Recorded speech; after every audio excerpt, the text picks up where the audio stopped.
Karena infrastruktur itu kita tidak bicara kepada kewenangan, itu menjadi kebutuhan dasar masyarakat. Luas wilayah ya, sementara anggaran kita cukup, saya bilang cukup memprihatinkan. Dalam 5 tahun pemerintahan terakhir ini akan mencapai 80% pemantapan jalan.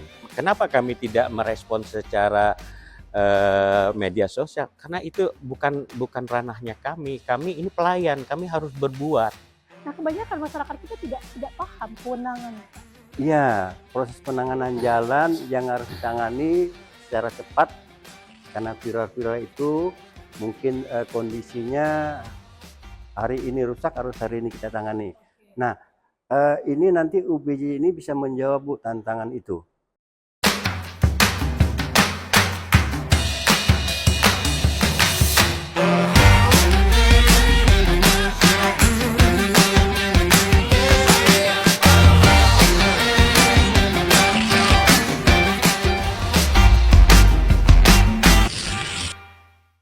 Assalamualaikum warahmatullahi wabarakatuh. Waalaikumsalam Salam warahmatullahi sejahtera dimanapun Sobat Insight berada. Senang sekali saya Wati Susilawati membersamai dalam Bincang Insight kali ini. Kita tahu infrastruktur menjadi salah satu pilar pembangunan di setiap daerah, termasuk Kalimantan Barat. Kita tahu dengan luas wilayah Kalbar yang sangat besar, pembangunan infrastruktur menjadi salah satu kendala yang masih sampai sekarang terus ditingkatkan pemerintah. Nah, kali ini kita ingin mengetahui sejauh mana sih pembangunan yang sudah dilakukan dan sejauh mana tantangan untuk menyelesaikan proyek infrastruktur yang katakanlah membutuhkan tantangan yang sangat besar sekali.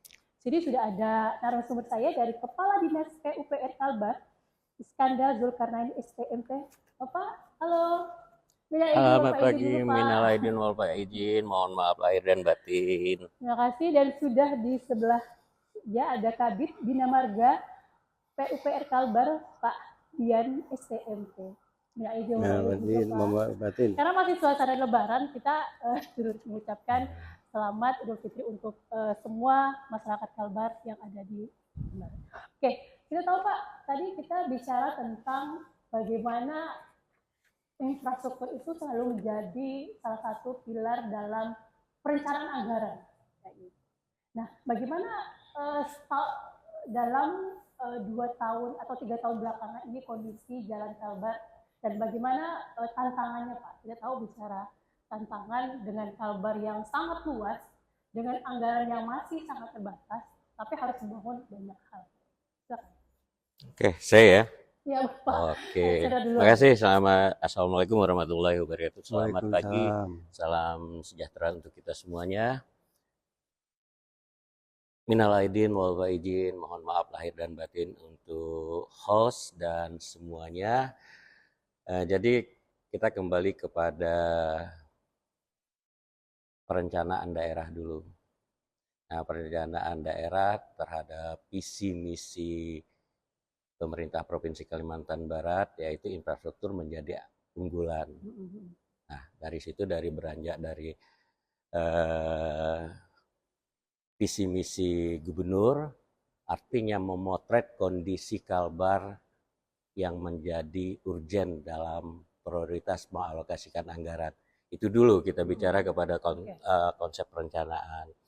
Nah, terkait masalah infrastruktur yang ada di Kalbar, tadi sudah disampaikan, luasan wilayah Kalbar sangat luas sekali, dan kita provinsi diberikan amanah untuk menangani 1.503,4 km jalan tersebar pada 13 kabupaten kota dari 14 kabupaten kota di Provinsi Kalimantan Barat. Artinya beban berat yang ada di pemerintah Provinsi Kalimantan Barat ini, khususnya Dinas PUPR ini, sangat berat sekali.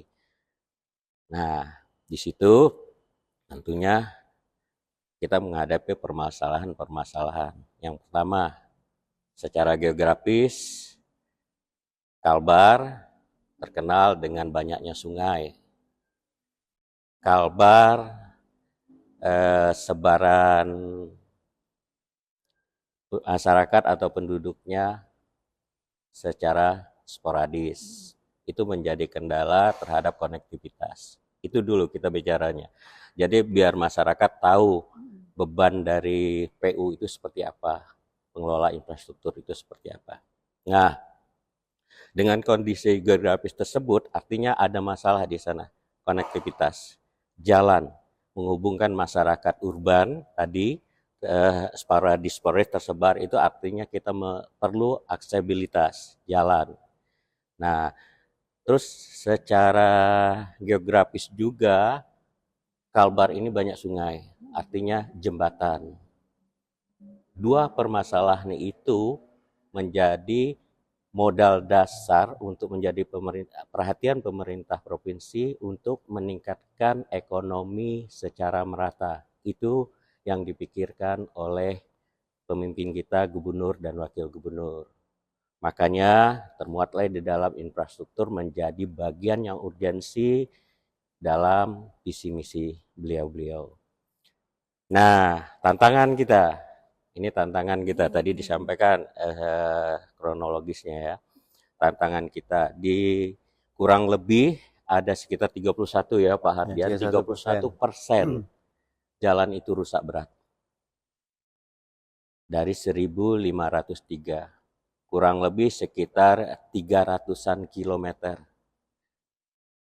Nah, per meternya itu adalah kurang lebih 9 miliar lebih. Nah, silakan dihitung sendiri, mungkin dapat mengkalkulasikan seperti apa kebutuhan anggaran kita untuk menyelesaikan 300-an lebih atau 31% jalan yang rusak berat. Rusak berat itu terdiri dari jalan tanah yang sering viral ini. Yang tanah kuning Pak ya? Ya, nah dan jalan yang masih berkerikil, agregat. Nah itulah yang dilema kita, menjadi tantangan kami terhadap permasalahan infrastruktur jalan. Nah tentunya itu bagian potret provinsi. Di Kalbar ini, potret provinsi dari 1.503,4 kilometer yang menjadi amanah provinsi. Belum di kabupaten, belum di jalan nasional. Nah, itu menjadi tantangan semua, baik secara pusat, provinsi, dan kabupaten. Karena infrastruktur itu kita tidak bicara kepada kewenangan, itu menjadi kebutuhan dasar masyarakat. Aksesibilitas, akses masyarakat untuk ketujuan perkotaan atau tujuan dari ekonomi, pasar ekonomi, itu memang dibutuhkan jalan. Pak, kita tahu sekarang ini mungkin pemerintah banyak bekerja keras dengan kendala-kendala di lapangan. Maksudnya kita tahu area Kalbar yang cukup luas, terus banyaknya 30% jalan yang masih rusak. Nah, sebagai masyarakat awam yang tidak terlalu paham dengan lika-likunya atau tantangan seperti apa di lapangan. Nah, bagaimana menyambungkan koneksi ini Pak agar masyarakat juga lebih memahami dan tidak adanya yang membuat masyarakat ya udah, bagaimana pemerintah, ini kan tugasnya pemerintah. Nah, bagaimana menyambungkan persepsi itu agar di lapangan juga bisa. Ya, jadi gini, kita tidak menyalahkan masyarakat, karena masyarakat ini bagian dari haknya untuk mendapatkan pelayanan. Karena mereka udah berkewajiban untuk membayar pajak dan segala macam. Dan pemerintah hadir melayani. Nah, dalam konteks melayani tentulah ada beberapa hal yang perlu dilakukan pemerintah. Pertama, koordinasi. Kedua, kolaborasi. Dan mencarikan solusi terhadap permasalahan-permasalahan yang menjadi kebutuhan masyarakat. Itu saja dulu tugas kami sebagai pemerintah. Nah, tadi yang terkait bagaimana sih memberikan pemahaman. Nah, di era yang serba terbuka ini Pak. Nah, kami juga memberikan pemahaman kepada masyarakat sebagai pertama masyarakat pengguna dulu. Nah, coba kita berikan tanggung jawab pemerintah untuk membangun. Tapi partisipasi masyarakat untuk mengguna dan memanfaatkan serta memelihara tolong ditingkatkan. Kenapa? Karena pembangunan itu cukup mahal. Tanpa peran partisipasi masyarakat untuk memelihara, mengangkat besi yang ada di jalan sehingga tidak merusak jalan, itu bagian dari partisipasi. Tidak menimbun material bangunan untuk keperluan rumah tangga di bahu jalan, itu bagian partisipasi. Membersihkan saluran depan rumah, itu bagian dari partisipasi. Nah, itu yang kita perlu bangun kepada masyarakat, bagaimana kontinuitas fungsi jalan itu dapat dijaga. Itu dulu. Nah, terkait masalah pemahaman kepada seluruh elemennya, ya kita lakukan koordinasi dan kolaborasi. Dalam konteks ini kita juga berkolaborasi dengan pihak-pihak pemanfaat jalan lainnya seperti pengusaha-pengusaha perkebunan, pengusaha-pengusaha pertambangan untuk mengalokasikan anggaran CSA-nya kepada fungsional jalan. Oke, tahan dulu Pak, kita akan bahas lebih rinci lagi. Baik.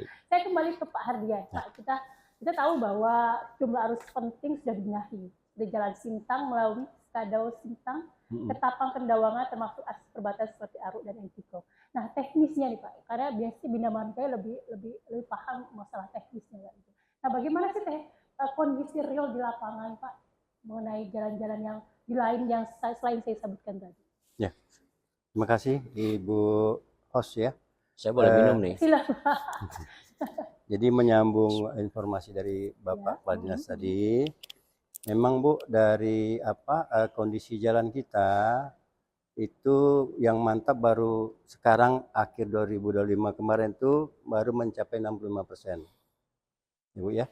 Dan itu tersebar di 14 kabupaten kota. Mungkin dapat ditampilkan mungkin. Nah, ada permasalahan di sini yang harus kita pahami bersama bahwa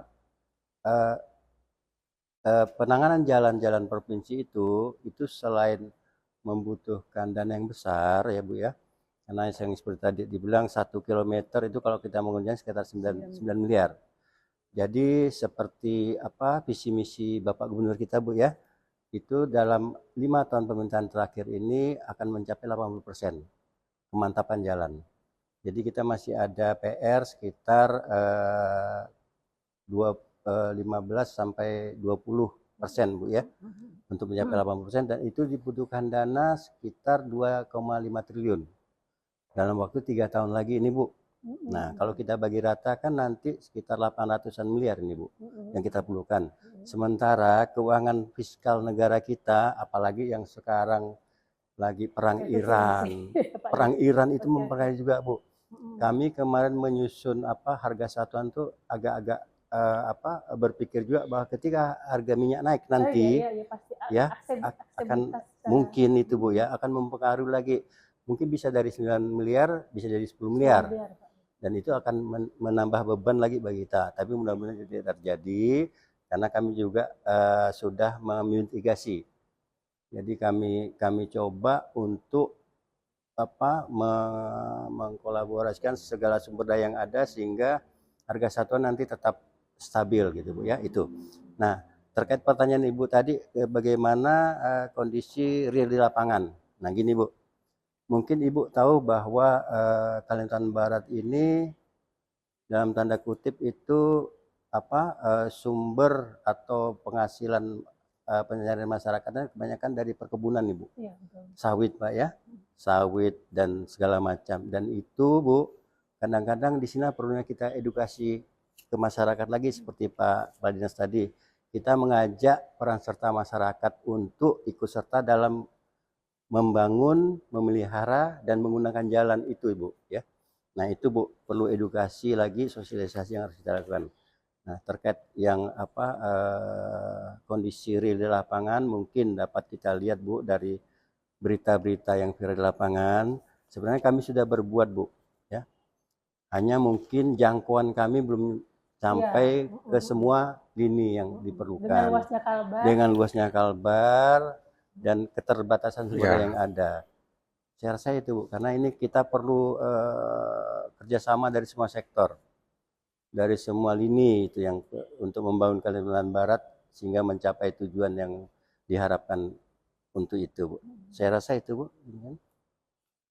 Tadi kita bicara tadi kondisi seperti Pak Ardian katakan bahwa tadi tantangan kondisi real di lapangan ini dengan tadi Bapak juga sebutkan tadi pos yang besar, luas wilayah ya. Sementara anggaran kita cukup, saya bilang cukup memprihatinkan. Kita harus jujur bahwa dengan kondisi saat ini memang akan sangat berat bagi pemerintah daerah untuk berjibaku untuk memperbaiki kondisi infrastruktur. Nah, Pak, kita tadi kembali ke tantangan, Pak. Kalau bicara tantangannya banyak. Kira tantangan apa yang bisa diselesaikan dalam waktu dekat ini? Nah, tadi kan kita udah bahas nih ya. tantangan kita di awal itu. Nah, kita fokuskan lagi. Nah, saya sih dari pertanyaan saya sepertinya diarahkan untuk tindakan ya. Kalau tadi udah bicara tantangan tadi seperti geografis sudah seperti itu, tanggung jawab penanganan jalan sudah segitu panjang, kondisi real di lapangan juga sangat memprihatinkan. Nah, kita cuma upaya tadi Pak Kabid sampaikan, upaya yang kita lakukan. Kita melakukan komunikasi intensif dengan pihak-pihak perkebunan, bagaimana bisa melayani masyarakat di bagian bawah, terutama event-event atau acara-acara yang benar-benar memang harus kita support, seperti hari-hari besar itu kan. Kita coba menghimbau dan memberikan koordinasi dengan pihak-pihak perkebunan. Ayolah kita bersama-sama berjibaku untuk rasa memiliki jalan ini. Jangan hanya bisa memanfaatkan. Ayo kita fungsionalkan. Jangan biarkan itu kubangan-kubangan itu tidak bisa dilewati. Nah, itu bentuk moral kita untuk menggugah kepada pihak-pihak bisnis, pihak-pihak yang ada profit yang melintasi jalan kita untuk bersama-sama memelihara, memfungsionalkan jalan agar masyarakat yang selaku pembayar pajak itu juga bisa memanfaatkan jalan itu. Nah, karena masyarakat ini tidak ada profit sosialnya yang tinggi. Nah, makanya kita yang punya profit, ayolah berpartisipasi untuk bersama-sama memelihara jalan. Oke. Pak, saya mengutip pernyataan dari Wakil Gubernur Kalbar, Pak Trisantus, sangat-sangat menekankan perusahaan untuk terlibat dalam pembangunan Kalbar, termasuk infrastruktur. Nah, secara political will, mungkin Pak Wakil Gubernur bisa mengatakan seperti itu. Nah, bagaimana implementasinya ketika berhadapan dengan PUPR yang punya wewenang di lapangan untuk mengeksekusi keterlibatan para pemilik modal, katakan seperti itu. Nah, itu adalah upaya-upaya selaku pendekatan secara kekeluargaan dari Pak Wagub, dari Bapeda, dari udah melakukan komunikasi untuk peran aktif pihak swasta ini kepada ini. Begitu juga dilakukan oleh Pak Gubernur Yanosan, menghimbau kepada Kadis-Kadis Perinda, Kadis Perkebunan untuk bersama-sama mengkoordinasikan hal-hal ini sehingga rasa empati daripada pengusaha-pengusaha perkebunan dan pertambangan itu terhadap jalan itu masih tinggi. Nah, itu yang dilakukan mendekat. Nah, kedepannya kita juga berharap merumuskan CSR itu seperti apa, dan itu sedang disusun pemerintah Provinsi Kalimantan Barat untuk merumuskan CSR itu dalam bentuk yang benar-benar implementasinya memang aplikatif terhadap permasalahan-permasalahan yang dibutuhkan masyarakat. Ya kalau memang CSR itu jangan bantu-bantu kayak gini, ini udah dihitung dengan CSR. Tapi CSR itu dialokasikan benar-benar punya dampak terhadap lingkungan sekitar pengusaha yang ada di kawasan areal perusahaan. Itu yang kita inginkan seperti itu.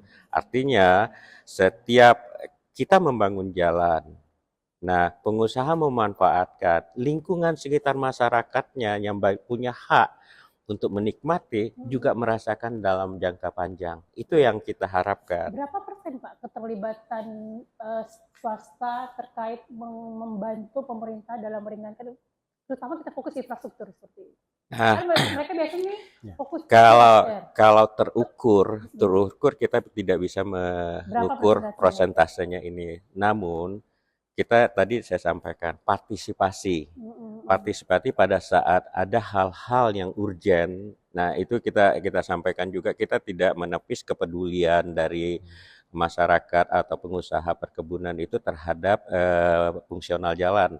Nah kita juga merasakan peran dari CSR itu seperti penanganan viral-viral yang ada kemarin-kemarin itu di Kabupaten Ketapang, misalnya Kabupaten Sintang, Kabupaten Skadau, Sanggau, itu daerah-daerah bagian titik-titik rawan jalan rusak. Nah, pada saat menjelang hari Natal, Tahun Baru, itu keluhan masyarakat sangat tinggi. Nah, kita coba koordinasi dengan mereka, alhamdulillah mereka ikut serta berpartisipasi. Artinya, kalau tadi pertanyaannya berapa persen, nah itu belum bisa terukur karena ada variabel yang kita belum tentukan. Nah, artinya tinggal kita menghimbau untuk partisipasi aktif pada saat momen-momen yang memang kita harapkan mereka berpartisipasi. Oke, Pak, kembali lagi ke Pak Hardian. Pak, kita bicara masalah ruas-ruas strategis apa yang sudah ditangani sepanjang 2024-2025 boleh. Dan tahun 2026 ini, saya kira ruas-ruas jalan mana yang prioritas untuk segera untuk diperbaiki, Pak? Nah, terima kasih Bu. Jadi kalau untuk tahun 2024-2025 sebenarnya prioritas pemerintah itu tetap Bu. Semua jalan provinsi itu sebenarnya prioritas Pak ya. Hanya karena keterbatasan kami harus memilih mana yang mempunyai dampak untuk bangkitan ekonomi, misalnya kan Bu ya. Seperti kita misalnya daerah-daerah yang banyak perkebunan. Itu yang kita tangani lebih intens. Dan ini juga kita ada bantuan dari pemerintah pusat Bu sebenarnya. Dulu kami pernah dapat dana alokasi khusus ya. Kemudian dana DBH, dana bagi hasil sawit. Jadi itu yang kami dapatkan dari pemerintah pusat, bantuan dari pemerintah pusat juga itu Bu. Nah, terkait dengan ruas-ruas mana Bu? Jadi kalau tahun lalu, 2 tahun yang lalu itu seluruh kabupaten kota kita tangani Bu ya. Kecuali memang Mempawah yang tidak ada dalam provinsi tidak kita tangani. Contoh mungkin Simpang Medang, Nangamon, Tebidah, Bunyo, Serawai Bu. Yang itu menjadi prioritas kita juga. Kemudian di daerah Melawi, Kota Baru, Nangasokan kita tangani juga. Nah, yang paling panjang itu karena jalan provinsi 40% di daerah Ketapang, itu kita juga fokus ke sana Bu, Ketapang Kayung. Ketapang Kayung. Nah, jalan di Ketapang Kayung ini menjadi perhatian khusus karena di sana juga banyak terdapat sumber-sumber kegiatan masyarakat yang harus kita support, Bu ya, seperti sawit, tambang juga bukan, seperti WHW, kemudian yang tadi itu juga. Nah, dan tahun ini Bu, yang jadi perhatian kami ini terutama di Sukanan Teluk Batang, karena ada kegiatan MCP Pak ya, itu yang jadi kita dan kemudian kita juga sebenarnya ingin mengusulkan peningkatan status jalan-jalan Bu, jalan provinsi menjadi jalan nasional. Contoh jalan-jalan mengakses pusat pusat-pusat pertumbuhan ekonomi misalnya, seperti itu Bu. Kemudian misalnya Sukanan Teluk Batang karena mereka menghubungkan antara dermaga apa Rasojaya dengan dermaga Teluk Batang. Itu dia tematiknya itu untuk peningkatan produksi pangan, Bu. Jadi itu yang kita fokuskan di situ juga. Nah, bukan berarti kita tidak menangani daerah lain. Daerah lain kita tangani dengan bentuk pemeliharaan. Jalan. Kalau daerah prioritas itu kita tangani dengan peningkatan jalan, Bu. Nah, untuk pemeliharaan jalan ini yang jadi masalah juga ini, Bu, mungkin yang perlu kita sadari bersama bahwa ada 1.000 lebih jembatan kayu kita, Bu, non permanen. Mungkin Ibu pernah lihat kalau jembatan-jembatan kayu di daerah-daerah itu, kalau Ibu mungkin ke pedalaman, banyak sekali, Bu, jembatan-jembatan kayu kita non permanen itu yang memang harus sudah ditingkatkan karena banyak sekali kendaraan-kendaraan yang tonasnya lebih melewati situ, karena banyak di sekelilingnya perkebunan, Bu, sawit atau perkebunan apalah itu. Dan itu menjadi tantangan kami ke depan, Bu, untuk menangani Boleh itu. saya tambahin dulu ya. Oke. Nanti saya menambahkan, nanti Bapak menjelaskan. Oke. Jadi itu menarik bahwa seberapa besarnya dampak ekonomi yang ditimbulkan akibat peningkatan kualitas jalan. Nah, kira-kira kalau saya berandai-andai nih, Pak, berandai-andai jika semua jalan-jalan itu bagus mulus, seberapa besar dampak ekonomi bagi masyarakat luar? Nanti saya nambahin tadi dulu, nanti baru saya ini konteksnya memang nyambung nih. Jadi gini, tadi Pak Hardian kan nyampaikan, kita punya konsep penanganan jalan dengan keterbatasan anggaran, dengan beban tanggung jawab yang lebih tinggi. Nah, kita punya konsep kemarin ini Bina Marga kita arahkan untuk berpola investasi. Kita mengalokasikan anggaran yang daya ungkit ekonominya besar, biar pertumbuhan ekonomi di situ meningkat. Artinya pemerintah daerah mendapatkan hak pemerintah daerah itu pajak ekonomi yang mendapatkan berkontribusi kepada PAD. Itu konsep investasi yang kita bangun untuk pengelolaan dan peningkatan jalan ini dulu ya. Nah, makanya tadi kalau ditanyakan yang mana sih yang urgennya, kantong-kantong ekonomi yang benar-benar sumber daya alamnya bisa berkontribusi dengan pendapatan daerah. Itu yang kita kemarin. Kenapa kemarin kita tuntaskan Singkawang, kita tuntaskan Rasojaya tadi sebagai akses penghubung, kita tuntaskan Sambas, kita tuntaskan. Nah, itu kita berpola kepada investasi. Karena Pak ada ekonomi yang harus kita bergerak dan menghasilkan pendapatan daerah. Ada feedback balik nah, yang bisa dengan meningkatnya pendapat daerah, kita bisa mendapatkan alokasi anggaran untuk infrastruktur menjadi besar untuk menangani beban-bebanan yang ruas jalan yang cukup tinggi. Seperti Simpang Medang, Nangamau, Tebidak, Bunyau, dan Serawai. Itu ruasnya panjang, tapi beban anggarannya besar. Karena apa? Ada jembatan yang harus menghubungi. Kalau jembatannya tidak terbangun, kos satuannya menjadi besar. Mobilitasnya besar, Pak. Nah, itu artinya kita mencari uang dulu biar meningkat anggaran, baru kita menghasilkan beban anggaran. Tapi kalau kita kebalik, anggaran kita porsikan ke di sini, artinya apa? Beban anggaran terfokus kepada sini, ekonominya yang di lainnya yang harusnya meningkat itu menjadi tertunda. Nah, itu yang perlu kita pahami. Walaupun pemerintah ini pelayan, tapi konteks investasi yang bergerak itu harus ada. Saya menginginkan birokrasi kita berbirokrasi yang benar-benar birokrasi investasi. Kita ini sebenarnya harus berpola kepada hukum dagang. Pada saat uang dikeluarkan, ada uang balik yang bisa lebih dan bisa berkontribusi berbuat lebih banyak. Lebih banyak lagi dan lebih banyak area jalan yang diperbaiki. Artinya, sekarang dalam konteksnya barangkali ini kita juga, artinya kita turun nih, pola mekanisme investasi kita rendah. Kita cenderung kepada pelayanan sosial sekarang. Kenapa? Keluhan masyarakat terhadap jalan rusak cukup besar dengan viral di mana memang kenapa kami tidak merespons secara media sosial, karena itu bukan ranahnya kami. Kami ini pelayan, kami harus berbuat. Itu yang harus dipahami. Bukan kami diam, tapi kami harus berbuat mencari solusi yang implikatif, benar-benar dilakukan dan benar-benar dirasakan. Nah, itu yang harus kita pahami dan masyarakat Kalbar harus pahami. PUPR tidak diam. PUPR bergerak hanya berbuat. Nah, sekarang masyarakat juga berpikir, wah kami pira-pira. Nah, sekarang pertanyaan saya tadi nyambung kepada pertanyaan, apakah yang pira-pira itu tidak dilakukan penanganan? Nah, yang menjawab masyarakat. Sudah. Tapi apakah cukup semua yang viral itu bisa ditangani? Jawaban saya, apakah anggaran bisa memuaskan masyarakat dengan kondisi efisiensi pemerintah? Oke.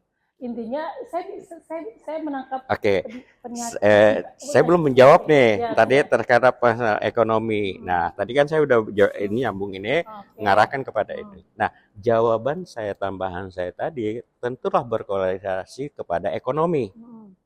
Nah, pada saat jalan itu sudah mantap semua, apa yang biasa seperti di Jawa, ekonomi bergerak tumbuh, inovasi ekonomi bergerak meningkat.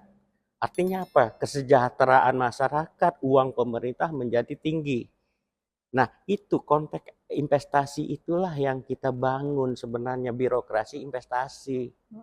Bukan birokrasi yang misalnya bergerak-bergerak monoton. Nah, kita coba menerapkan birokrasi investasi ini tadi pada saat kita melayani kantong-kantong ekonomi di situ dengan kelancaran, aksesibilitasnya, ekonomi bergerak, tumbuh, meningkat, berkontribusi dengan yang lemah. Nah, tadi artinya saya simpulkan tadi ya pertanyaan dengan jalan-jalan yang sudah merata, saya yakin ekonomi pasti meningkat. Intinya Sobat Insight bahwa pemerintah hanya butuh waktu untuk masyarakat untuk lebih bersabar lagi, karena membagi kue pembangunan itu tidak semudah yang dibayangkan. Tapi kita akan bahas lagi Pak mengenai ini menarik nih. Kan oke lah, nama kita hidup di era yang semua serba terbuka. Meskipun kita tutup, ada ya istilahnya informasi publik itu luar biasa kayak gitu. Nah, kebanyakan masyarakat kita tidak paham kewenangan Pak. Nih, ini provinsi loh, ini nasional, ini kabupaten kota. Nah, bisa dijelaskan Pak bahasa-bahasa aja mengenai apa sih jalan provinsi, apa sih jalan nasional, dan apa itu jalan yang ditangani kabupaten kota.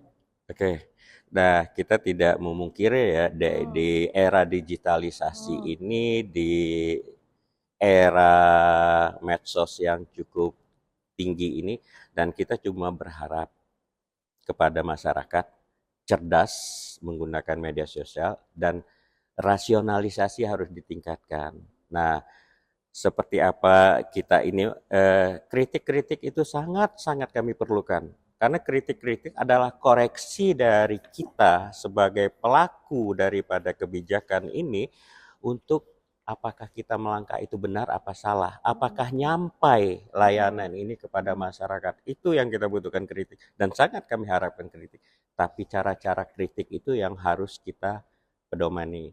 Kita ada diajarkan etika, attitude, ada diajarkan untuk beradab itu.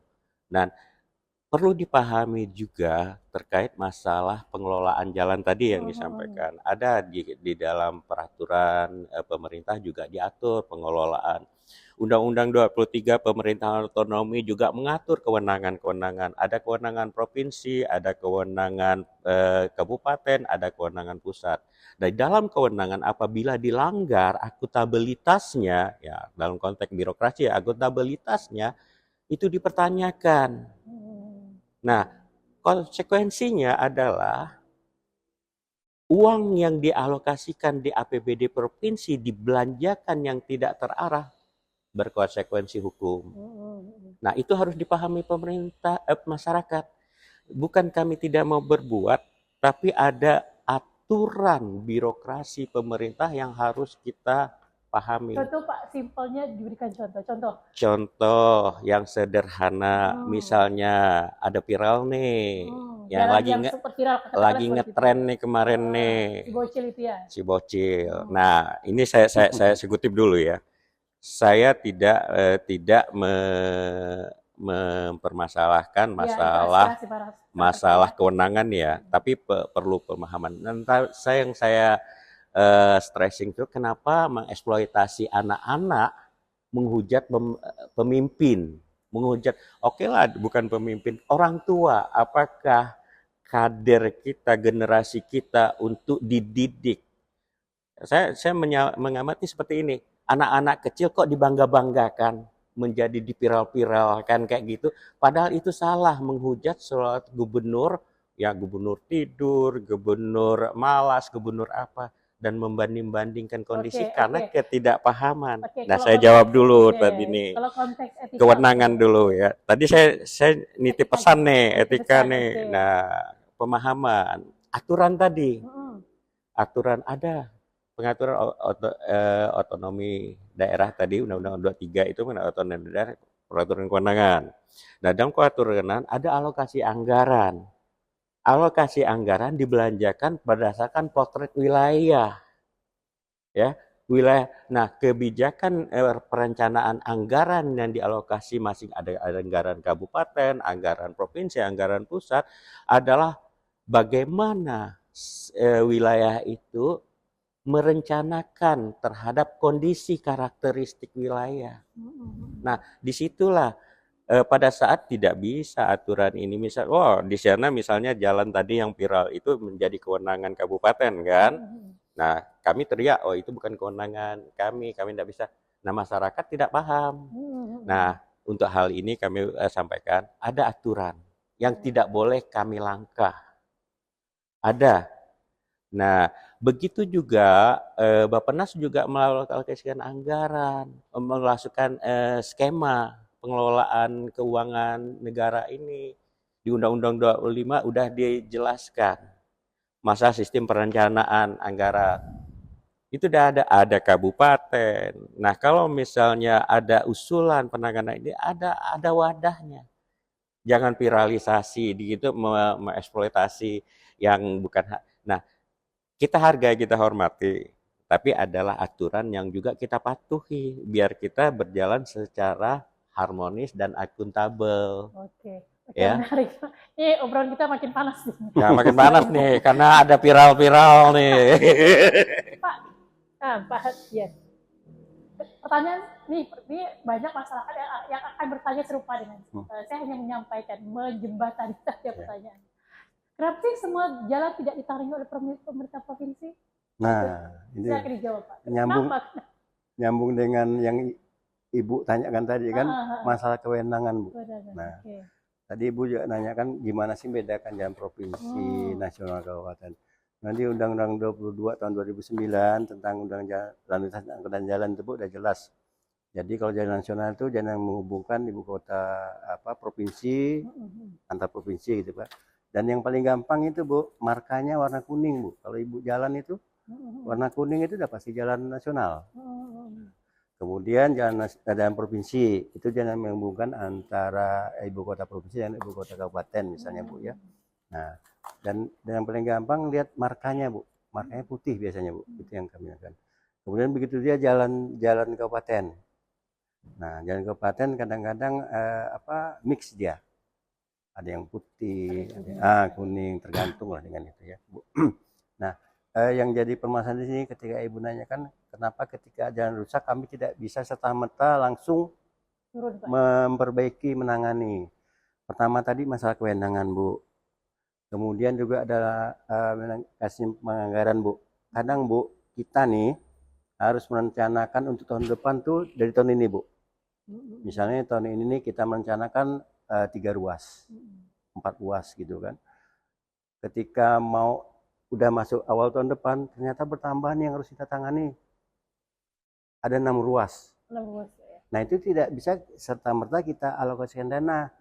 Harus kita proses administrasi keuangan dulu, harus administrasi penganggaran. Lapangannya Pak. Maksudnya katakanlah gini, pemerintah merencanakan tahun 2026 ini ada 3 ruas. Ya. Nah, bagaimana memastikan itu fix 3 ruas ketika peninjauan lapangannya untuk memastikan daerah-daerah yang sudah dibangun rusak apa pemeliharaan apa kayak gitu. Sebenarnya Bu, pemerintah Provinsi Kalimantan Barat ini setiap tahun itu mensurvei seluruh ruas jalan provinsi. Nah, tapi ketika kita mau menangani tadi kendalanya Bu ya, masalah anggaran, masalah yang harus kita prioritaskan seperti itu Bu ya. Nah, terkait itu tadi selain masalah kewenangan, kemudian mekanisme penganggaran, ada satu lagi Bu, masalah proses pengadaan barang dan jasa yang harus kita perhatikan.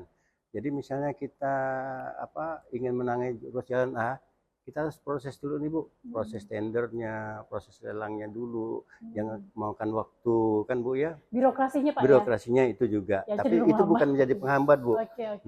Satu lagi yang paling penting Bu, kami dari tahun kemarin belum punya yang namanya unit penerangan jalan.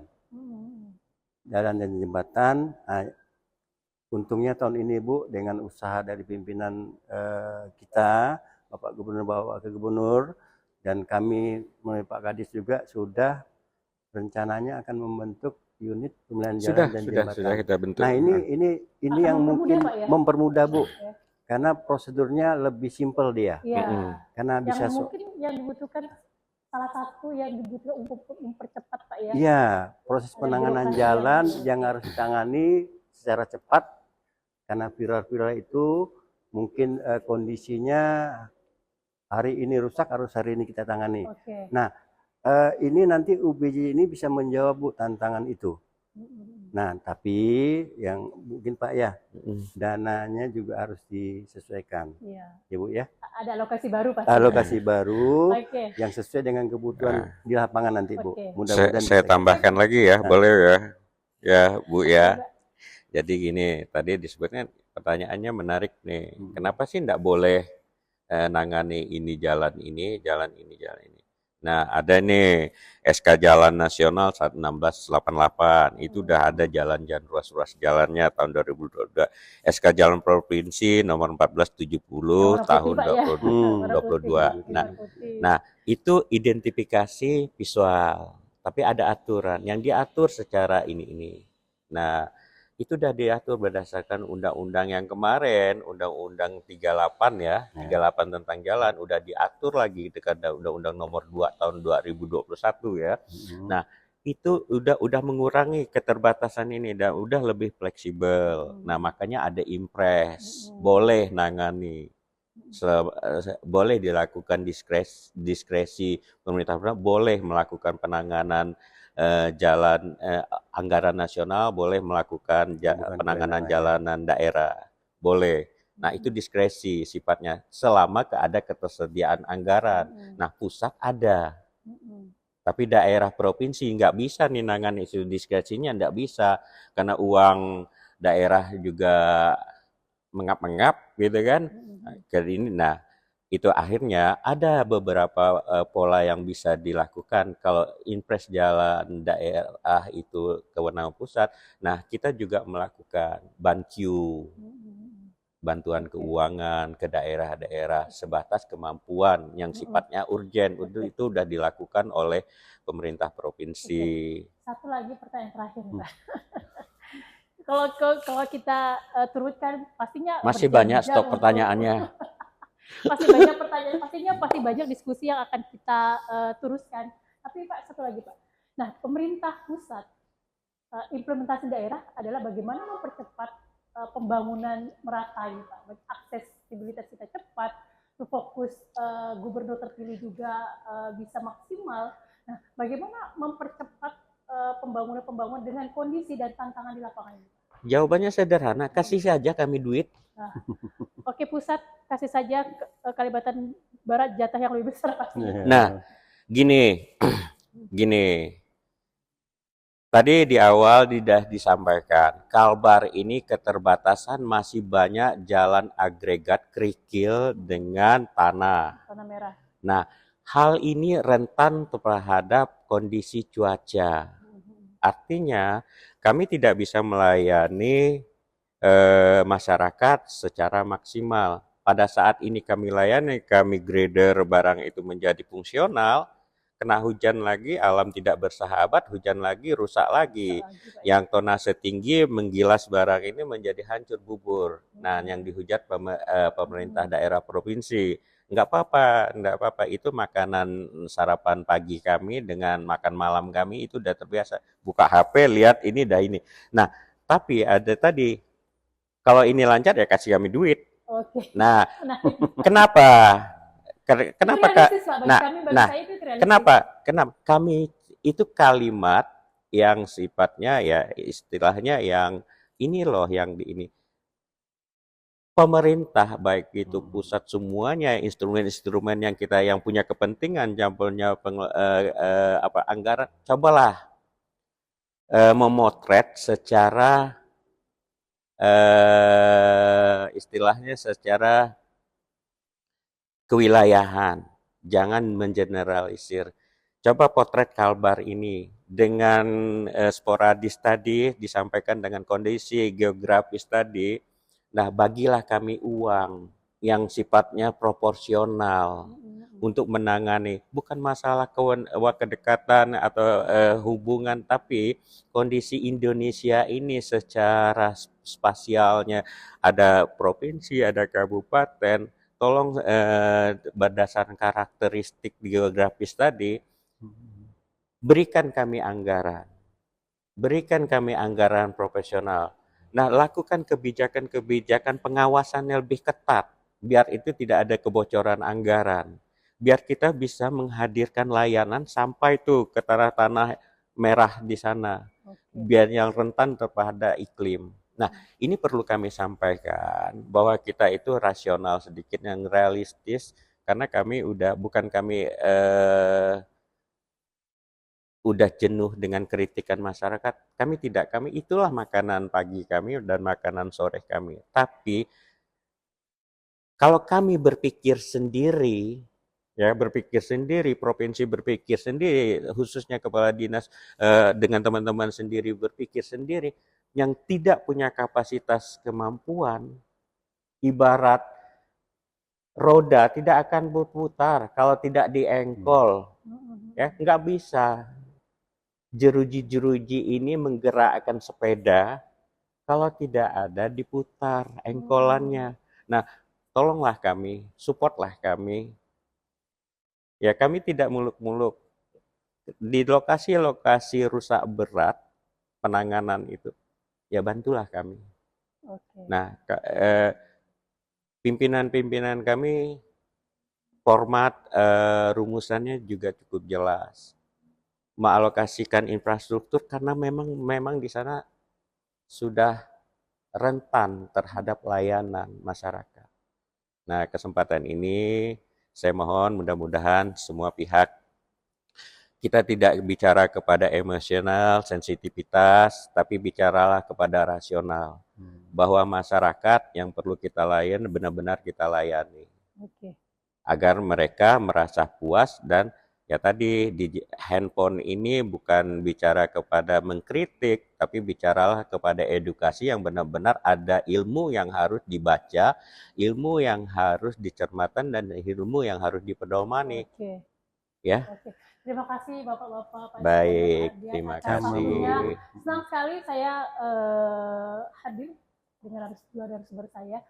Sebenarnya saya pengen banyak sekali bicara, karena kalau kita bicara infrastruktur, pembangunan jalan dan jembatan dengan luas wilayah Kalbar seperti ini, tidak cukup waktunya untuk kita bahas, Pak, ya. Betul. Tapi terima kasih sekali lagi, tetap semangat, Pak. Pastinya kita perlu kerjasama semua pihak, tidak hanya pemerintah daerah, tapi juga DPR RI, perwakilan kita, bagaimana politik-politiknya bisa mendorong alokasi anggaran yang setara seperti yang Bapak sampaikan. Dan pastinya dengan anggaran setara itu, pemerintah bisa bangun lebih untuk masyarakat Kalbar. Terima kasih. Silawati. Wassalam.